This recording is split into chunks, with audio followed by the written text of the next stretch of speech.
நண்பர்கள் அனைவருக்கும் வணக்கம். இந்த வீடியோல please stop mutual fund chip equity அப்படின்றத பத்தி தான் பார்க்க போறோம். யார் யாருக்கு இந்த வகையான மியூச்சுவல் ஃபண்ட்ஸ் எல்லாம் செட் ஆகாது அப்படின்றதுதான். நமக்கு எல்லாருக்குமே தெரியும் மியூச்சுவல் ஃபண்ட் இல்ல சிப் இல்ல ஈக்விட்டி இது எல்லாமே வந்து பாத்தீங்கன்னா ஈக்விட்டி மார்க்கெட், ஷேர் மார்க்கெட்னு சொல்றோம் இல்ல ஸ்டாக்ஸ்னு சொல்றோம். அதுல தான் இன்வெஸ்ட் ஆகுது. மியூச்சுவல் ஃபண்ட்ல சிப்னு ஒன்று லம்சம் ரெண்டு ஆப்ஷன் இருக்கு.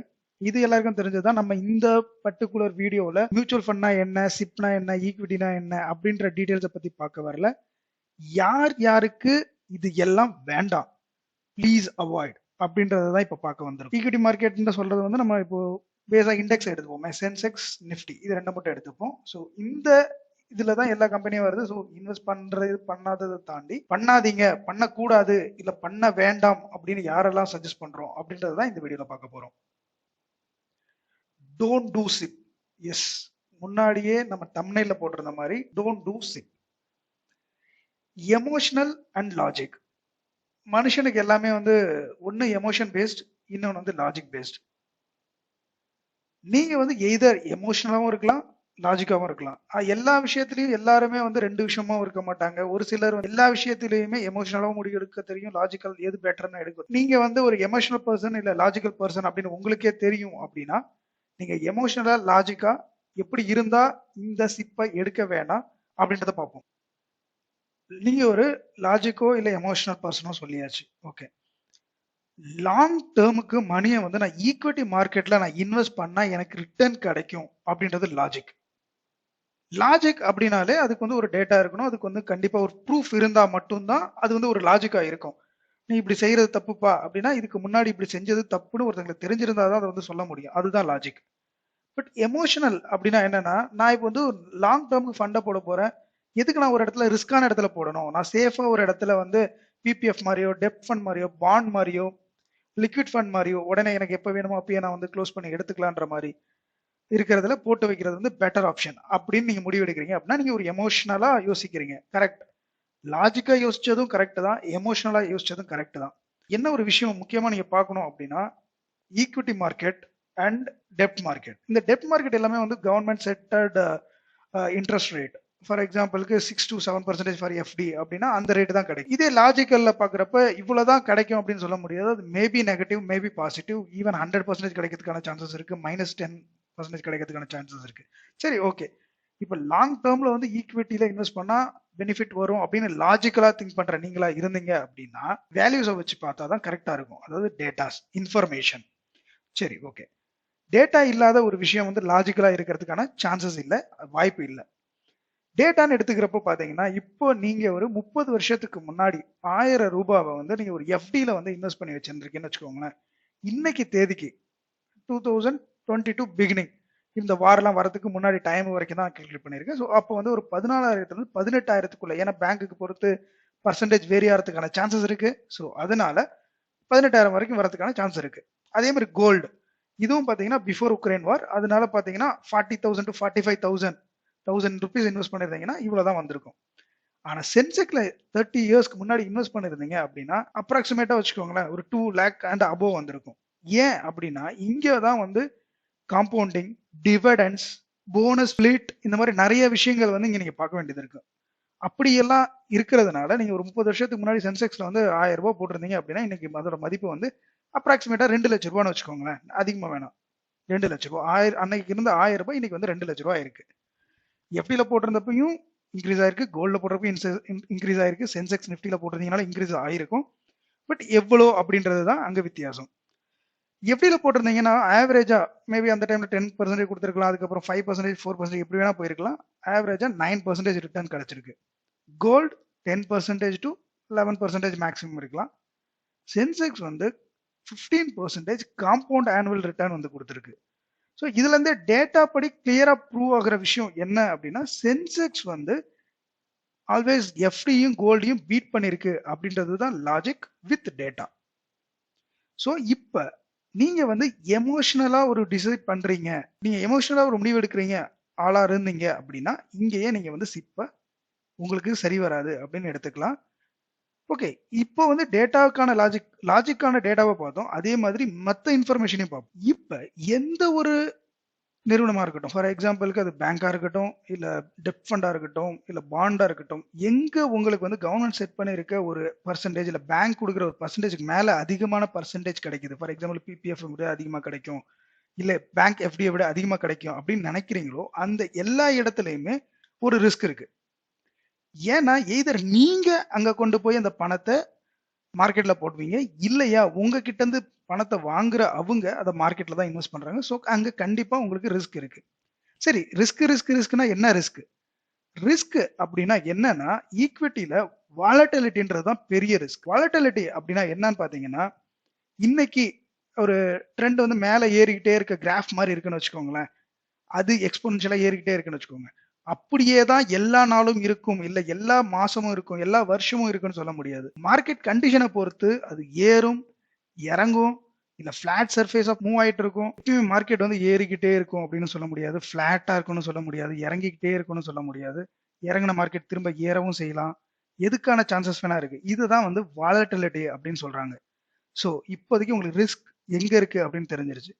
நீங்க மியூச்சுவல் ஃபண்ட்ல இப்பவும் இன்வெஸ்ட் பண்ணணும், ஈவன் எமோஷனலா இருக்கீங்க இருந்தாலும் சிப்ல போட்டா கொஞ்சம் ரிட்டர்ன் கிடைக்குமே அப்படின்னு நினைக்கிற ஆளா இருந்தீங்க அப்படின்னா, உங்களுக்கு கண்டிப்பா அந்த பணத்தை ஒரு 3 வருஷம் 5 வருஷம் 10 வருஷம், அது சிப்பா இருக்கலாம், லம்சமா இருக்கலாம், இல்ல ஈக்விட்டியில டைரக்ட் மார்க்கெட்டிங் நீங்க பண்ணி டைரக்டா வந்து ஷேரை வாங்கி விற்கிறதா இருக்கலாம். அப்படியே இருந்தாலும் அது வந்து ஒரு அபோவ் 5 இயர்ஸ் மேல வச்சிருப்பேன், அதாவது இன்னைக்கு வாங்கி அபோவ் 5 இயர்ஸ் வச்சிருப்பேன் அப்படின்ற உங்களுக்கு மட்டும்தான் சூட் ஆகும். இல்ல நான் இன்னைக்கு வச்சிருப்பேன் நாளைக்கு வித்துருவேன் அப்படின்னா இது இன்வெஸ்ட்மெண்ட் கிடையாது, ட்ரேடிங். பட் ஸ்டில் உங்களுக்கு கண்டிப்பா இது சிப் வேணாம். ஏன்னா ஆஸ் பர் டேட்டா 95% ட்ரேடர்ஸ் வந்து லூஸ் பண்றாங்க, 5% ட்ரேடர் தான் சக்சஸ்ஃபுல்லா இருக்காங்க. ஸோ அங்க இது ட்ரேடிங்கா மாறிடுது இன்வெஸ்ட்மெண்ட்டை தாண்டி. அதனால கண்டிப்பா சிப் உங்களுக்கு ஒத்து வராது. இப்போ ஒரு எக்ஸாம்பிளா பார்ப்போமே, ரியல் எஸ்டேட் நீங்க வந்து ஒரு இடம் வாங்குறீங்க, அந்த இடம் நாளைக்கு எவ்வளோ, நாளான்னைக்கு எவ்வளோ, அதுக்கு அடுத்த நாள் எவ்வளோன்னு நம்ம பார்த்துக்கிட்டே இருக்க மாட்டோம். இன்னைக்கு வாங்கியிருக்கோம், மேபி ஒரு 10 வருஷத்துக்கு விற்க போறோம், ஒரு 10 வருஷம் கழிச்சு அதை விற்க போறோம் அப்படின்னா அன்னைக்கு என்ன விலை இருக்குன்னு பார்ப்போம். அன்னைக்கு நம்ம போட்ட காசை விட கண்டிப்பா டபுள் ஆவோ எவ்வளவு இருக்கோ அதை வந்து வித்துட்டோம், நமக்கு ஒரு லம்பான அமௌண்ட் கிடைக்கும். அதே விஷயம் தான் நம்ம இங்க ஈக்விட்டி மார்க்கெட்லயும் ஃபாலோ பண்ணணும்.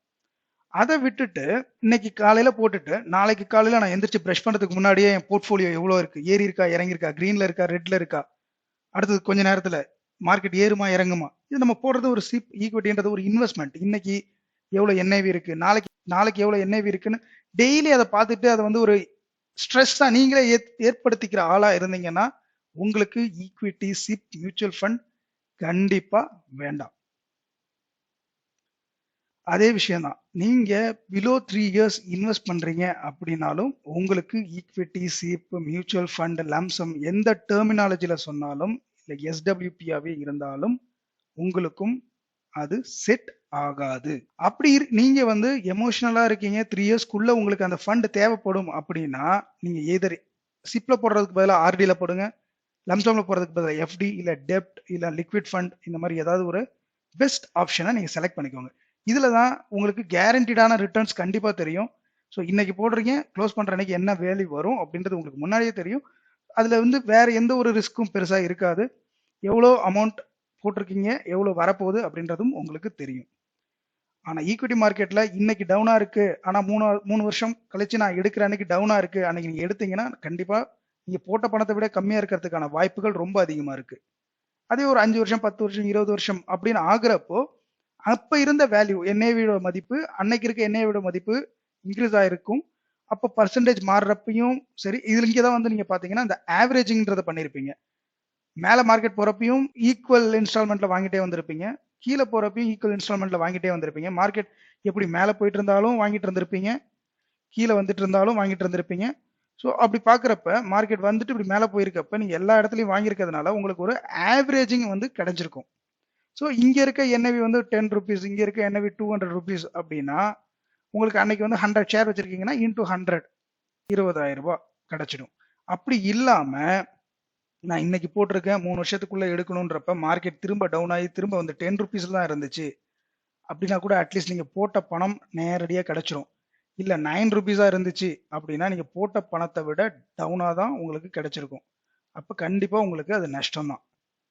அப்படி நீங்க கம்மியான டைம்க்கு இன்வெஸ்ட் பண்றவங்களா இருந்தாலும் உங்களுக்கு சிப் வேண்டாம். அவ்வளவுதான். சிம்பிள். என்னதான் வந்து சிப் வேணும் வேணாம் அப்படின்னு பேசினாலும் உங்களுக்கு ஒரு நல்ல ரிட்டர்ன் வேணும் அப்படின்னா அதுக்கு ஒரே ஆப்ஷன் ஈக்விட்டி. அது ட்ரேடிங்கா இருக்கலாம், இன்வெஸ்ட்மெண்டா இருக்கலாம், மியூச்சுவல் ஃபண்ட்ல இருக்கலாம், இல்ல சிப் லம்சம் எனிதிங் எதா வேணா இருக்கலாம். இதை வந்து ஈக்விட்டி மார்க்கெட், அதாவது நம்ம சென்செக்ஸ் நிஃப்டியை தான் வந்து எடுத்துக்கிறோம். பட் இங்க நம்ம என்னதான் ரெஃபரன்ஸ் எடுத்துக்கிட்டாலும் பாஸ்ட்ல அது வந்து கண்டிப்பா ப்ரூவ் ஆயிருக்கு. அதை நம்ம டேட்டாவிலே பார்த்தோம். ஃபியூச்சர்லயும் கண்டிப்பா ப்ரூவ் ஆகும் அப்படின்னு எதிர்பார்க்கப்படுகிறது. அதுக்கு காரணம் என்ன அப்படின்னு பாத்தீங்கன்னா, இந்தியன் மார்க்கெட் எப்பயுமே வந்து பாத்தீங்கன்னா யூஎஸ் மார்க்கெட்டை தான் வந்து ஃபாலோ பண்ணிட்டு இருக்கு. யூஎஸ் மார்க்கெட்ல ஃபினான்ஸ் அசெட் கிளாஸ் வந்து கடந்த 30 இயர்ஸ்ல தான் வந்து 4% இருந்தது. இப்போ இன்க்ரீஸ் ஆகி அபவுட் 60 to 70% வந்திருக்கு. ஓகேவா? ஸோ இந்தியாவில் இப்போதான் வந்து பார்த்தீங்கன்னா அபவுட் 10% பீப்புள் வந்து ஸ்டார்டட் இன்வெஸ்ட் பண்ணியிருக்காங்க இந்த ஈக்விட்டியில். ஸோ எப்படியா இருந்தாலும் வரப்போற 20 வருஷத்துல மினிமம், இது வந்து மேக்சிமம் இல்லை, மினிமம் 50 to 60% பீப்புள் வந்து கண்டிப்பா இன்க்ரீஸ் ஆவாங்க அப்படின்றது எதிர்பார்க்கப்படுது. அதனால ஃபியூச்சரும் கண்டிப்பா நல்ல விஷயமா தான் இருக்கும்.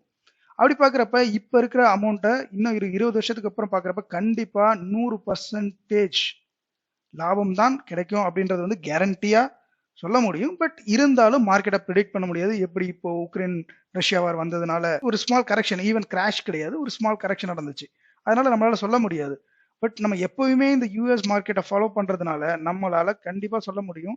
எப்படியா இருந்தாலும் இந்தியன் மார்க்கெட்டும் அந்த அளவுக்கு இன்க்ரீஸ் ஆகிறதுக்கான சான்சஸ், ஹை சான்சஸ் இருக்கு.